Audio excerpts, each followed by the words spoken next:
ভাবলাম রিপন মিয়াকে নিয়ে কিছু বলি। আসলে একজন এক এক রকম মন্তব্য করছে, তো এই জন্য প্রথমত আসি তার ফ্যামিলি নিয়ে। মিডিয়ার কাছে তার নামে অনেক বাজে কথা বলছে, তাদের দেখে না বা এরকম কিছু।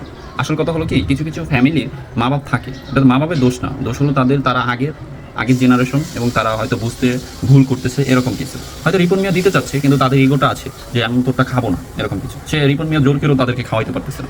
এটা হলো এক বিষয়। দ্বিতীয় বিষয় হলো যে মা বাবাকে কখনো না খাওয়াইলে কিন্তু সন্তানের নামে কখনো বদনাম করে না।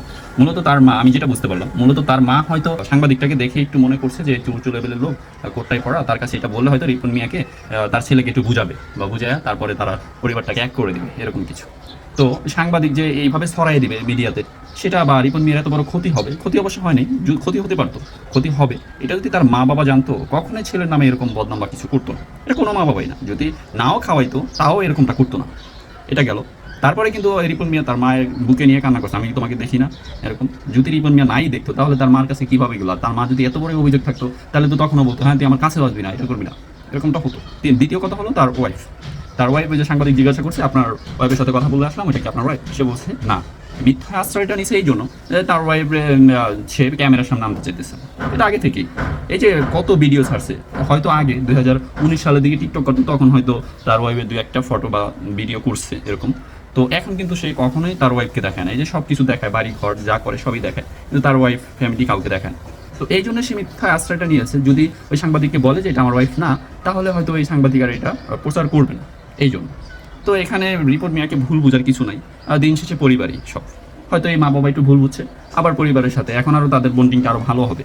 দেখবেন রিপন মিয়া আরও বেশি ভালোবাসবে, এবং ওর মা বাবা রিপন মিয়াকে আরও বেশি ভালোবাসবে। বুঝছেন? কিছু হলুদ সাংবাদিক থাকে যারা দেখা যায় যাকে ভালো লাগে তাকে একদম সব উজাড় করে দিয়ে উপরে উঠে দেয়, আবার যাকে মানে একটু দেখতেছে যে এখানে খোঁচা দিলে সে নিচে নেমে যাবে, ওখানেই খোঁচাচ্ছে, এরকম। আর তৃতীয় কথা হলো আপনার এসবি ক্রিয়েশন সিয়াম আহমেদকে দেখেন। এই রিপন মিয়া যখন ভাইরাল হয় তখন এই সিয়াম আহমেদ রিপন মিয়াকে নিয়ে যায়, নিয়ে গিয়ে ভিউর জন্য ভিডিও করতে করতে শেষ। রিপন মিয়াকে হোটেলে রাখে, রিপন মিয়ারে কোলে বসায় ভিডিও করে। এই যে 9 তারিখে যে খেলাটা হয়েছে, ফুটবল খেলা, টেকনো থেকে ওদেরকে ইনভাইট করেছে, রিপন মিয়ার সাথে ভিডিও, রিপন মিয়ার কোলে ঘুমায় আছে। এই সিয়াম আহমেদ আবার রিপন মিয়াকে টোল করতেছে। ভাই, কিছু ভিউর জন্য মানুষ কিভাবে পারেন? একটা ভালো একটা সম্পর্ক, তাকে আপনি পজিটিভ কিছু বলেন, নেগেটিভ এত নিচ্ছেন কেন? একটু ভিউর জন্য। হ্যাঁ, আবার দেখলাম একটা ভিডিও করছে, তার বাবাকে টাকা দিচ্ছে, তার বাবা এরম এরম করে বলছে। এটা দিয়ে কি বোঝাতে চাচ্ছেন? তার বাবাকে সে টাকা দিচ্ছে, তারপরে আবার নতুন করে বলতে মানে পজিটিভ কিছু বলতেছে। আপনারা মিডিয়ায় মানে এরকম করতেছেন, কাউরে কোনো করতেছে না, যে যেদিকে পাচ্ছেন সে সেদিকে দিয়ে দিচ্ছেন। এটা কেমন কথা?